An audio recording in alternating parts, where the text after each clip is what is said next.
talk money, you would think a lot of South Africans are struggling financially. They are. We're not arguing that. But somehow, some way, many people are still managing to splurge on luxuries. And that's according to Momentum and Unisa's latest Consumer Financial Vulnerability Index. You're going to hear me use the acronym CFVI. That's what that stands for. It's found that political instability, the corruption and unemployment is blocking economic growth, but it almost doesn't make sense. Let's bring in senior researcher at the Bureau of Market Research at Unisa, Jacolize Poalses, as well as economist and researcher at Momentum, Johann van Tonder. Johann and Jacolize, good morning to both of you. Dr. Jacolize Poalses, good morning. Let me start with you. It isn't making sense to me. How are we complaining about the high cost of living and people still buying luxuries? What have you read into this? Good morning. Good morning, Gareth. Thank you for having me. I think people, if you look at it from a psychological perspective, people are certainly looking to find means and ways which they do have more control over, and exercising that level of control and doing their bit where they can to make their living conditions a bit better. And let's bring in Johann van Tonder. Johann, hello to you. And the doctor makes a good point that despite the tight budgets at the end of every month, we still like to have the nice things. I'm wondering, though, as I talk to you, Johann, are we doing this at the risk of good financial management? Yes, good morning. I think it's very important to look at who is actually doing the feel-good purchases. It's not the people that are really highly indebted and so on. It's actually the people who, after about 2 years of living in dire circumstances, suddenly getting a salary increase, and then they actually went out to buy something to make them feel good. I think Dr. Jacolize can tell us a little bit more about that. It's like sort of therapeutic buying, the way they, or the way I understand it. But it's not everybody, it's not across the board. So, because if we look at the results of the index, it shows that there's a lot of restraint actually happening. Consumers are reining in their spending to be in accordance with their income. Dr. Poalses, it's a very good point from Johann as well, that even though the money is tight, there might be more, as you even suggested, a psychological aspect to this as well, that, you know, if you are still able, with whatever little money you have, Dr. Poalses, left at the end of the month, to treat yourself to something nice, it can't be all that bad. It's almost an optics issue, isn't it? Yeah, it's just to have that little feeling of hope that we all desire, and to feel that I am okay and I'm going to survive this. But what I think, to link on to what Johann also said, it is really, we do see that more consumers had an increase or a better level of employment opportunities.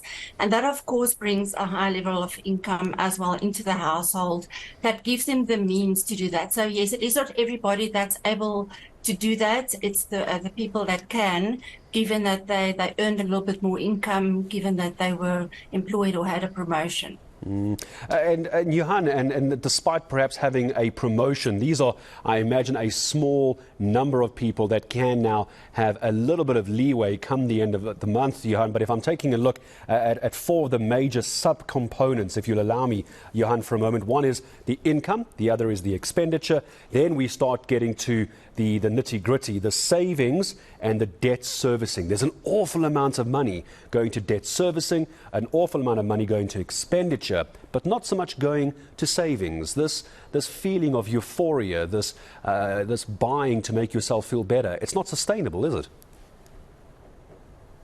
Yeah, it's a very interesting point. The thing is, savings is really misunderstood in South Africa.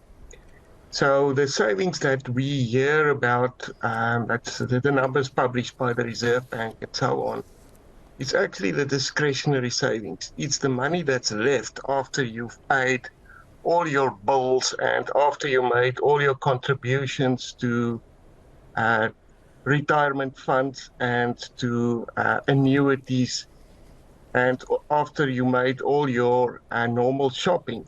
So that's what's left, and we call that sort of your emergency savings.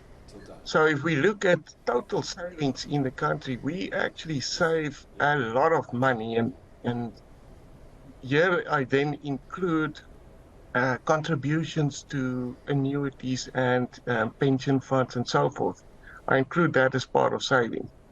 Then we actually do save a lot of money if you look at it from that point of view. So, but what we've measured, and when we looked at the savings index, and the index still being below 50 points, although it increased or improved, it's actually on the emergency savings side that it improved. Consumers still struggle to increase their contributions to annuities and pension funds. It's just more on the emergency savings side because of the knock-on effect from getting a little bit more income in the third quarter, being able to afford their expenses, because remember what consumers done over the past 3 quarters or so is they've reined in their purchases a lot, and we can see that from the retail sales numbers, which has been down for the whole year basically. So consumers are acting more prudently, if I can put it that way. We all are, because we have to, because interest rates are high, because inflation is high, because there's load shedding, and lots of other things. So, and that comes back to what Dr. Jacolize said. It's just a small group of consumers then treating themselves to a purchase or two in the third quarter. We can't really blame ourselves for just trying to do something to feel better. But if we look at the economy overall, it was a little bit better in the third quarter because inflation was lower, interest rates didn't increase, load shedding was a little bit less. It's almost as though the situation is starting to get better, wasn't it, Johann van Tonder? The situation is starting to get a little bit better. I want to just leave the last question to Dr. Poalses, if you could, because, Johann, you made some very, very good points there.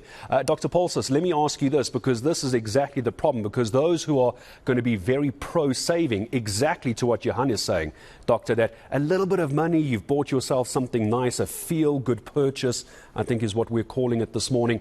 And it makes sense, but I suppose one could argue you shouldn't have bought a feel-good product. You should have put more into your savings. But in the end, we're only human, aren't we, Doctor?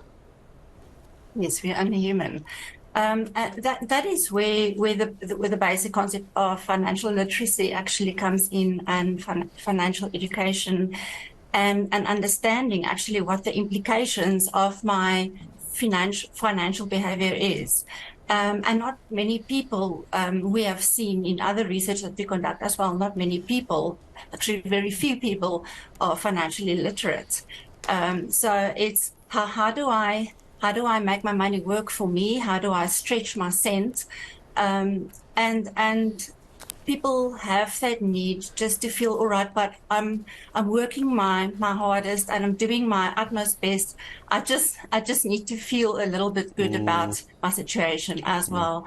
But yeah, the study was conducted amongst a group of 116 key informants who deal with consumers on a daily basis, whether economists, analysts, so it's people that really understand the consumer. Yeah. And they still have a rather mixed outlook for the future. And what we see in our research currently now as well is that people are constantly thinking about their finances. So it takes up, we speak about mental bandwidth. It takes up all your mental bandwidth, that energy that you have to think and plan ahead becomes depleted. It's a limited and with the resource. Scenarios changing around you the whole time as well, that mental bandwidth starts getting eaten up very, very quickly, because there's some things you can't plan for as well. It's such a pleasure having both of you. Thank you so much